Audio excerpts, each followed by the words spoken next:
And this is in connection with the Parliament winter session, which remains underway, and with the Constitution debate, round 2 of which is also underway in the Rajya Sabha. There are multiple Congress leaders who are lined up to speak. These include Mallikarjun Kharge, Randeep Surjewala, Abhishek Manu Singhvi. You also have other leaders who are going to be speaking as well during this two-day discussion, which is taking place in the upper house. That includes Mukul Wasnik, Nasir Hussain. They're also going to be taking part in the debate that we're going to be seeing today and tomorrow. Essentially, today already it's been kicked off by the Finance Minister, Nirmala Sitharaman. But when we talk about the Congress speakers, that includes Kharge, Surjewala, Abhishek Manu Singhvi, Mukul Wasnik and Nasir Hussain, who will be making statements about the Constitution. Remember, this special debate on Constitution has been taking place in both houses today. It began in the Rajya Sabha, but earlier on the 13th and the 14th of this month itself, it had taken place in the Lok Sabha, where you saw the Defence Minister Rajnath Singh kick off the BJP's charge, of course.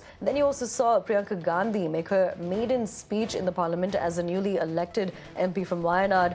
And essentially, you saw both sides, the centre and the opposition, lashing out at each other over the Constitution itself, which is, of course, the main topic, where essentially what's being decided on, or discussed rather, is the integrity of the Constitution and its value in today's day. We're crossing over to my colleague Ravikant to bring us more on this. Ravikant जी, हम कांग्रेस का speaker के बारे में बात करें, आप और जानकारी दे सकते हैं?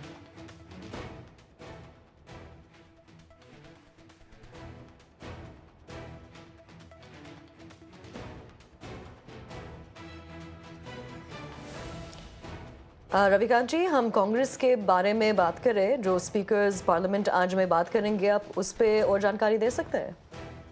देखिए, इस वक्त राज्यसभा में कॉन्स्टिट्यूशन पर डिबेट जो है वो प्रारंभ हो चुकी है। रूलिंग पार्टी यानी बीजेपी की तरफ से वित्त मंत्री निर्मला सीतारमन ने डिबेट स्टार्ट की है। अगर कांग्रेस पार्टी की बात करें तो कांग्रेस पार्टी की तरफ से लीडर ऑफ अपोजिशन मल्लिकार्जुन खड़गे और उनके सीनियर लीडर और सुप्रीम कोर्ट के वरिष्ठ अधिवक्ता अभिषेक मनु सिंघवी, जयराम रमेश, इस तरीके के जो लीडर्स हैं उनको बोलने की अनुमति दी गई है। इसके साथ ही जो समाजवादी पार्टी के कोटे से जो टाइम है वो कपिल सिब्बल को अलॉट किया गया है, यानी कपिल सिब्बल भी इस डिबेट में हिस्सा लेंगे, जो कॉन्स्टिट्यूशन के ऊपर 2 दिनों तक राज्यसभा में चलने वाली है। टीएमसी के जो सांसद हैं वो 3-3 मिनट का जो समय है उनको दिया गया है। इसके साथ ही वाईएसआर कांग्रेस और बीजेपी की बात करें तो उनके एमपीज भी हैं, उनको 3-3 मिनट का समय अलॉट किया गया है। रूलिंग पार्टी की तरफ से कल सुबह जो है भारतीय जनता पार्टी के राष्ट्रीय अध्यक्ष जेपी नड्डा इस पूरी डिबेट में इंटरवीन करेंगे और इसके साथ ही जो संविधान पर चर्चा राज्यसभा में चल रही है उसका समापन केंद्रीय मंत्री भूपेंद्र यादव के स्पीच के साथ खत्म होगा। रविकांत जी, आप हमारे साथ बने रहे।